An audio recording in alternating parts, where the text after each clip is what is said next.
어떤 사람과 결혼해야 될까요? 2편입니다. 안녕하세요. 큰형입니다. 결혼할 상대의 어떤 부분을 봐야 될까요? 어떤 남자, 여자와 결혼을 해야 될까요? 어떤 사람이 배우자로 좋은 사람일까요? 이번 영상은 1편에 이어 2편입니다. 1편은 필수 조건 이야기였고요. 외모, 정치, 성향, 종교가 무조건 같아야 된다는 내용이었습니다. 먼저 기본 개념을 추가로 탑재하시죠. 사람은 안 바뀝니다. 25년 이상 다른 환경에서 자란 사람은요, 매우 다르고요. 바뀌기가 어렵습니다. 자식은 부모의 기준을 배우며 성장을 해서 부모를 그대로 따라간다. 부모의 유전자, 그리고 부모로부터 보고 듣고 배우면서 긴 시간 동안 성장을 합니다. 그래서 자식은 매우 높은 확률로 그 부모와 동일한 또는 비슷한 삶을 살게 됩니다. 부모의 얼굴, 키, 몸매, 성격, 성향, 자산, 연봉, 직업, 학력, 이혼 여부, 이상형, 폭력성, 술, 도박, 바람 등등 이 모든 게 부모를 따라간다. 배우자를 고를 때 이제 모든 조건이 똑같은 사람을 만나는 게 가장 좋다라고 했었고요. 1차 필터로 이제 외모가 만족스러워야 되고 정치 성향이 똑같아야 되고 종교가 같아야 된다. 그게 1차 필터 내용이고요. 이제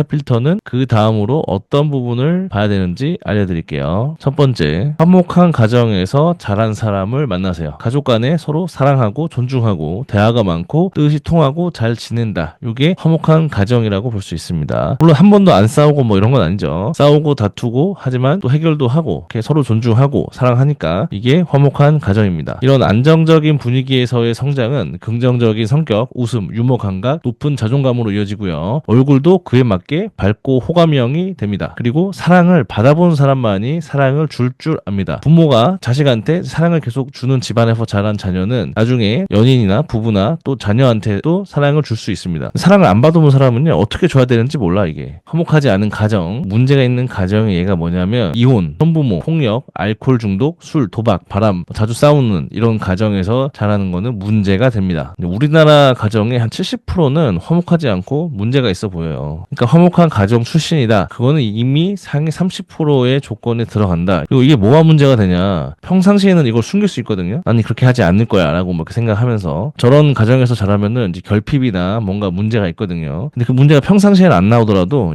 역경 고난이 오면 이게 터질 수 있다. 폭발할 수 있다. 이렇게 봐야 됩니다. 그리고 이렇게 꼭 얘기를 하면은 이제 이렇게 얘기하는 사람이 있어. 뭐 야, 이혼은 본인이 원해서 한 게 아니라 부모가 된 건데 왜 이거를 따지냐. 이렇게 얘기하는 사람들 많거든요. 웃긴 소리라고 생각합니다. 그렇게 따지면 외모는요. 이쁘고 잘생기고 못생기고 이거 다 부모한테 받은 거거든요. 키는 남자 키가 작아. 부모님이 작아서 나도 작게 태어났어. 남자 165야. 이거 가지고 싫다. 이렇게 하는 여자들도 있을 수 있잖아요. 그럼 그거는 왜 그렇게 하냐는 거지. 똑같은 겁니다. 이혼, 편부모, 뭐 알코올 중독, 폭력, 도박 뭐 이런 집안은 문제가 있고 이것도 충분히 따져야 됩니다. 두 번째는 자산 연봉이 비슷한 사람을 만나세요. 먹고 사는 생존과 직접 연결이 되고요. 삶의 소비 수준을 결정하는 게 자산과 연봉입니다. 그리고 이 자산과 연봉은 살아온 삶의 방향과 속도의 결과물이고요. 또 앞으로 남은 삶의 방향과 속도에도 영향을 줍니다. 그렇기 때문에 매우 중요한 거죠. 이 부분이 다르면 짝꿍이 되게 어렵다. 배우자가 되게 어렵다. 이렇게 봐야 됩니다. 그리고 이게 다르면 또 문제가 됩니다. 이게 한 명은 현재형 인간이야. 쓰고 즐기는 욜로족, 뭐 여행족. 맨날 해외여행 1년에 한두 번씩 하고 이런 사람들 있죠. 돈 많이 못 모읍니다. 또 한 명은 미래형이야. 뭐 아끼고 투자하고 노후 준비도 미리 하고. 그러면 안 맞는 거야. 애초에 이런 사람은 서로 만나면 안 됩니다. 그리고 이 연봉이 또 낮은 사람은요. 거기에 영향을 받아가지고 이게 생각도 달라요. 연봉이 낮으면 워라밸로 좋아요. 보통 칼출근, 칼퇴근 하죠. 업무 강도가 낮고 또 수평 문화인 경우가 대부분이고요. 연봉이 높으면 워라밸이 나쁩니다. 그리고 바빠요. 스트레스도 많고 업무 강도도 높고 수직 문화인 경우도 많습니다. 서로 이해를 못합니다. 보통은 연봉이 낮은 사람, 저연봉자가 더 이해를 못해. 상대방을 이해하기 싫은 거지. 저연봉자가 이제 고연봉자의 바쁘고 힘든 이런 거를 이해를 못하는 거예요. 그러면은 연봉이 낮은 사람은 이제 연봉이 낮은 사람을 만나면 되잖아. 근데 또 그거는 싫은 거지. 특히 여자들. 그러면서 돈은 많이 벌어야 돼. 자산도 많아야 돼. 근데 여유는 있어야 되고 칼퇴근해야 되고 가정적이어야 되고 또 같이 시간을 많이 보내야 돼. 이게 문제가 되는 거죠. 평일에 뭐 야근도 하기도 하고 뭐 회식도 하기도 하고 바쁘고 뭐 이러는데 그래도 일주일에 평일에도 만나야 되고 뭐 일주일에 3-4번 만나라 이렇게 요구하는 사람도 있고 매일 칼퇴근하고 와서 같이 시간을 보내라 이런 말도 안 되는 요구를 하는 경우도 많이 있죠. 그게 하고 싶어서 야근을 하고 뭐 이런 게 아닌데 그래서 자산과 연봉이 비슷한 사람을 만나야 됩니다. 그리고 이 연봉이 낮은 사람이 연봉이 높은 사람을 만나면 이제 얻게 되는 혜택이 상당히 크거든요. 그러니까 연봉이 낮으면 예를 들어서 평생 그냥 빌라에 살아야 돼. 근데 연봉이 높은 사람을 만나서 결혼을 함으로 인해서 아파트에 살게 된 거란 말이야. 거기에 따라서 더 좋은 환경에서 살면서 누리고 이런 것들에 대한 어떠한 고마움이나 이런 거를 이제 모른다는 거지. 또 잊어버린다는 거지. 그러면서 좋은 건 누리고 나는 계속 오라벨 좋고 칼퇴근하면서 상대방의 돈, 자산, 그로 인한 여러 가지 좋은 환경, 거주지 이런 거는 누리고 이러면서 불만은 많고 이게 문제가 됩니다. 그래서 자산과 연봉이 비슷한 사람을 꼭 만나세요. 세 번째, 감정 컨트롤이 가능한 사람을 만나세요. 화, 짜증, 분노, 눈물 이런 거요. 화, 짜증, 눈물이 많으면요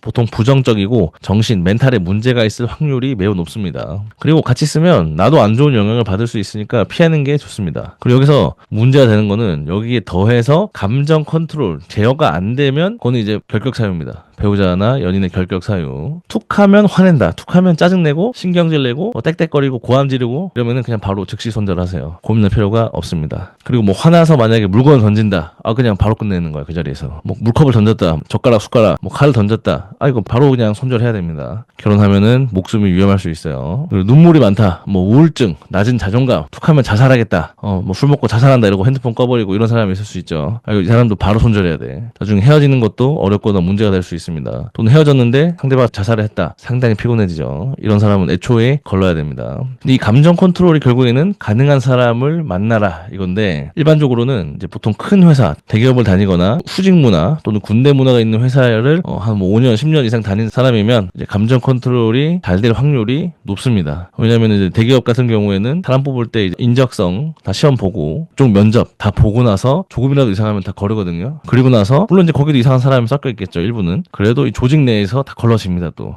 이 조직이라는 시스템, 큰 시스템 안에서 다양한 사람들을 만나면서 모나면은 다 깎이면서 또 이상한 사람들을 떠져 나가거든요. 그러면서 이제 감정을 컨트롤하지 않으면 회사 생활을 할 수 없기 때문에 이제 감정 컨트롤을 하게 바뀌는 거죠. 그리고 맨날 올라오는 분노를 이제 삭히는 거의 반복이 이제 회사 생활이거든요. 그래서 이런 부분을 계속 반복하다 보니까 감정 컨트롤이 잘 될 확률이 높습니다. 그리고 이제 작은 회사, 소인 기업 있죠? 한 뭐 5명, 3명, 아니면 뭐 10명, 해봐야 몇십 명. 이런 작은 회사를 다니거나 문화가 수평 문화야, 완전히. 직에 따른 또는 직책에 따른 차이가 없고 수평 문화거나 그러니까 뭐 밑에 있는 사람이 위 사람한테 할 말 다 하고 그냥 막 이런 데 있죠. 또는 사업을 하는 사람, 장사를 하는 사람, 이런 사람들은 감정 컨트롤이 안 되는 막 나가는 이런 사람일 확률이 높습니다. 그래서 좀 피하는 게 좋겠죠. 뭐 연애 프로 요즘에 뭐 케이블 TV 이런 데서 많이 하잖아요. 그런데 보면은 감정 컨트롤이 안 돼서 뭐 기본적인 걸 지키지 못하고 막말하고 이런 사람들은 보통 보면 자영업, 사업하거나 뭐 장사하거나 이런 사람들입니다. 그래서 감정 컨트롤이 가능한 사람을 만나라. 영상 여기까지고요. 우리 또 다음 영상에서 만나요. 안녕.